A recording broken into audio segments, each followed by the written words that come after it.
खल्क के सरवर शाफ़ाए महशर सल्लल्लाहु अलैहि वसल्लम सल्लल्लाहु अलैहि वसल्लम सल्लल्लाहु अलैहि वसल्लम सल्लल्लाहु अलैहि वसल्लम। हेलो वीवर्स, अस्सलाम वालेकुम। आज एक बार फिर मैं दुरूद शरीफ वज़ीफ़ा ऑनलाइन में हाजिर हूँ और दुरूद शरीफ वज़ीफ़ा ऑनलाइन चैनल के मोअज़्ज़िज़ हाज़िरीन नाज़रीन, मैं उम्मीद करती हूँ आप सब लोग खुश होंगे, खैर आफियत से होंगे और अपने घरों में आबाद होंगे और अल्लाह तबारक ताला हम सबको अपने फजल करम के साए में रखे, आमीन सुम्मा आमीन। और जिस किसी बहन भाई के दिल में कोई भी दिली जायज़ हाजत है, अल्लाह तबारक ताला उनकी जायज़ हाजतों को अपनी बारगाह में कबूल व मंजूर फरमाए, आमीन सुम्मा आमीन। और जो कोई मेरे बहन भाई किसी भी परेशानी में मुब्तला है, किसी भी उलझन में मुब्तला है, अल्लाह तबारक ताला उनकी उलझनों को, उनकी परेशानियों को ख़त्म करे, आमीन सुम्मा आमीन। और ढेरों खुशियाँ आपको देखना नसीब हो, आमीन सुम्मा आमीन। मेरी बहनों मेरे भाइयों, आज मैं आपको बताऊंगी तौबा का तरीका। आज मैं आपको तौबा का तरीका बताऊंगी। आज की जो हमारी वीडियो है इसमें आपको क्या पता चलेगा कि किस तरीके से तौबा करनी चाहिए, क्योंकि तौबा तो कर लेते हैं मगर तौबा का भी एक तरीका है। तो आज मैं आपको वही बताऊंगी कि तौबा का क्या तरीका है, किस तरीके से हमें तौबा करनी चाहिए, किस अंदाज से हमें तौबा करनी चाहिए। आज की वीडियो में आपको पता चलेगा तौबा का तरीका। मगर उसको बताने से पहले जिन लोगों ने मेरे चैनल को सब्सक्राइब नहीं किया, फर्स्ट ऑफ ऑल जो मेरे चैनल पे नए हैं तो पहले तो मेरे चैनल को सब्सक्राइब कर दें और पास ही बेल आइकन के बटन को भी प्रेस कर दें ताकि हमारी वीडियोस की अपडेट आपको लम्हा ब लम्हा मिलती रहे। तो जी मेरे बहनों मेरे भाइयों, आज मैं आपको बताने लगी हूँ तौबा का तरीका।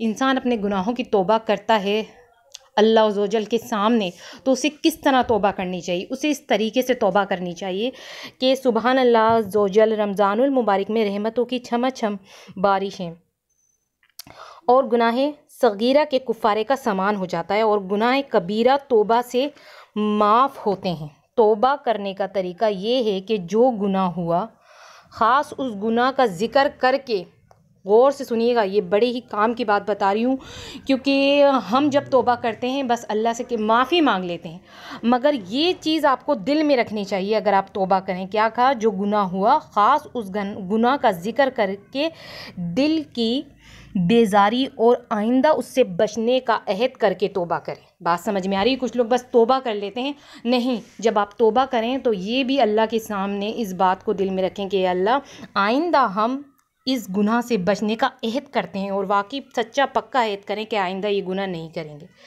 मसलन झूठ बोला तो बारगाह खुदावंदी अज़्ज़ोजल में अर्ज़ करें, या अल्लाह ज़ोजल मैंने ये झूठ बोला, इससे तौबा करता हूँ और आइंदा नहीं बोलूँगा।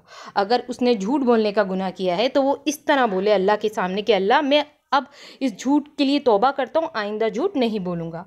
फिर इसी तरह तौबा के दौरान दिल में झूठ से नफ़रत हो, यानी वो झूठ बोल के जब गुनाहगार हुआ और तौबा करने जब अल्लाह के सामने बैठा हो तो वो झूठ से इतनी नफ़रत करे कि वाकई ही कि वो आइंदा कभी झूठ नहीं बोले। ये अहद कर ले, जब वो तौबा कर रहा हो ना तो वो उस चीज़ से नफ़रत भी करे और अहद भी करे कि आइंदा वो काम नहीं करेगा। ये नहीं कि बस खाली तौबा कर लिए, इस तरह नहीं, वाकई उस काम से नफ़रत करे और तौबा इस तरह करे कि अल्लाह कभी भी मैं वो काम नहीं करूँगा, ये अहद कर ले। ठीक है, आगे सुनिए। मैंने ये तो बता दिया तौबा के दौरान दिल में झूठ से नफ़रत हो और आइंदा नहीं बोलूँगा। कहते वक्त मैं ये इरादा भी हो कि जो कुछ कह रहा हूँ ऐसा ही करूँगा, जब ही तौबा है। अगर बंदे की हक तलफ़ी की है तो तौबा के साथ साथ उस बंदे से माफ़ करवाना भी ज़रूरी है। सल्लु अलल हबीब सल्लल्लाहु ताला अला मोहम्मद, सल्लु अलल हबीब सल्लल्लाहु ताला अला मोहम्मद। फिर आप इस तरह तौबा अगर मांग लेंगे ना अल्लाह के सामने, तो मेरी बहनों मेरे भाइयों, मेरा अक़ीदा है तो अल्लाह आपकी तौबा को कबूल भी करेगा और अल्लाह आपके गुनाहों को माफ़ भी करेगा। मगर सच्चे पक्के दिल से आप उस बात का जो है कि जो आपने गुनाह किया है उस बात से आप ये छुटकारा हासिल कर लें हमेशा के लिए, और ये अहद भी आपका सच्चा पक्का होना चाहिए कि कभी भी हम उस काम की तरफ नहीं जाएंगे, उस काम से नफ़रत करते हैं और हम तौबा करते हैं। तो ठीक है, अब आप लोग मुझे इजाज़त दीजिए। अल्लाह हाफ़िज़, अपना ख्याल रखना।